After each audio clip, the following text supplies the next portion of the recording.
Arcade games. I love them. They were all about eating every single one of the quarters you had while you try to get the highest score possible.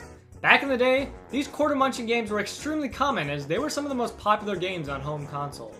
Nowadays though, these pure arcade style action games are few and far between, but occasionally we get games like Luftrausers which embrace its arcade roots while also providing a super addicting experience in the process. Luftrausers began its life as a humble little flash game by the name of Luftrauser.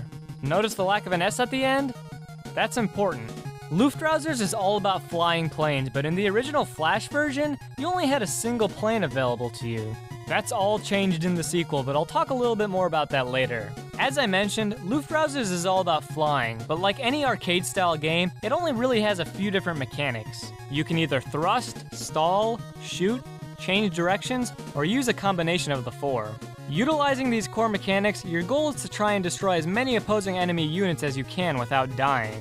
These units consist of other planes, ships, submarines, and even blimps. Making your way through these enemies though is certainly much easier said than done.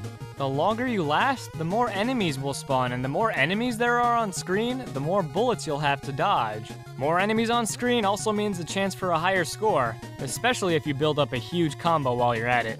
At some point, Luftrausers can resemble a bullet hell shoot 'em up, but unlike most shoot 'em ups, you don't die in one hit. Luftrausers has a unique system wherein if you're not shooting, you regain health. That goes against pretty much every single shooter convention there is. In most games similar to this one, you might as well tape down whichever button shoots, but you can't do that in Luftrausers. It's an odd change of pace that's clever and ends up working very well. Even the health prompt is clever. Instead of having a simple health bar, your health is indicated by a circle that encloses the screen as you take more damage. This circle also noticeably changes the colors around you so that you don't get confused. All that stuff is well and good, but what'll keep players coming back for more? Well, along with the potential for getting high scores, Luftrausers is the definition of a pick-up-and-play game. You can play one round and stop, but what's more likely to happen is that you'll keep playing again and again and again. This is one of those games where I kept telling myself, just one more round. And then that one round turned into 20. On top of that, as I mentioned earlier, Luftrausers, unlike its Flash-based brother, includes a huge variety of planes you can build and fly. With 5 different parts for the weapon, body, and engine, there are 125 different combinations of planes you can create, each with a different name, and each which feels unique. All these combinations add a welcome change of pace and make players approach the game in different ways. One of my favorites is the War Turtle, which has heavy armor to take lots of hits, a deadly cannon, and it also doesn't get hurt when flying underwater.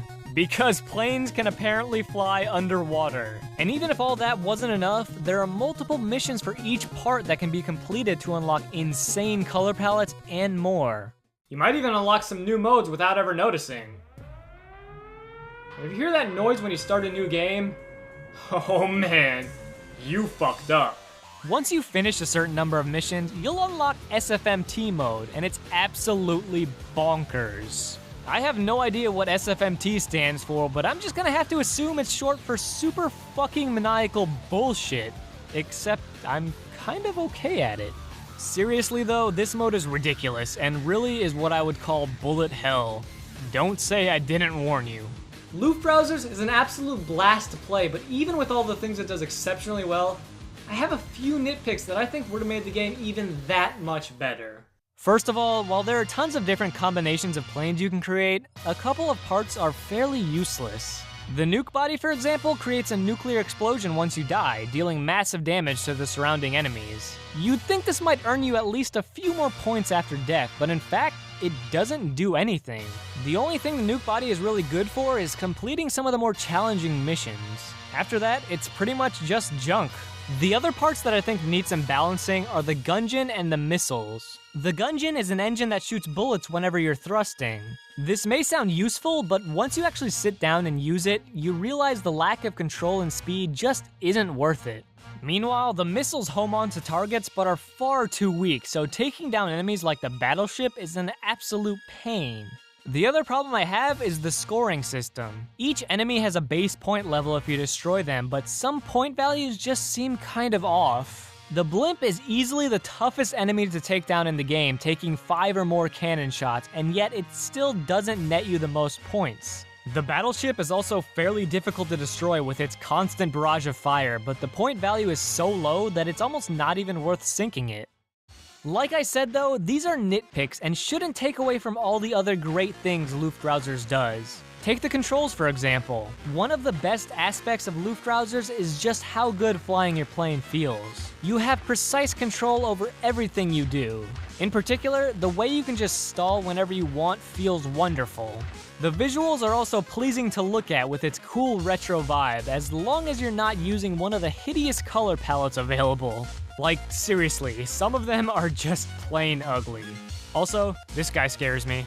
But Luftrausers would not be complete without its music, which is just out of this world. The initial marching noises set up what is one of the most intense soundtracks I've listened to in a long time.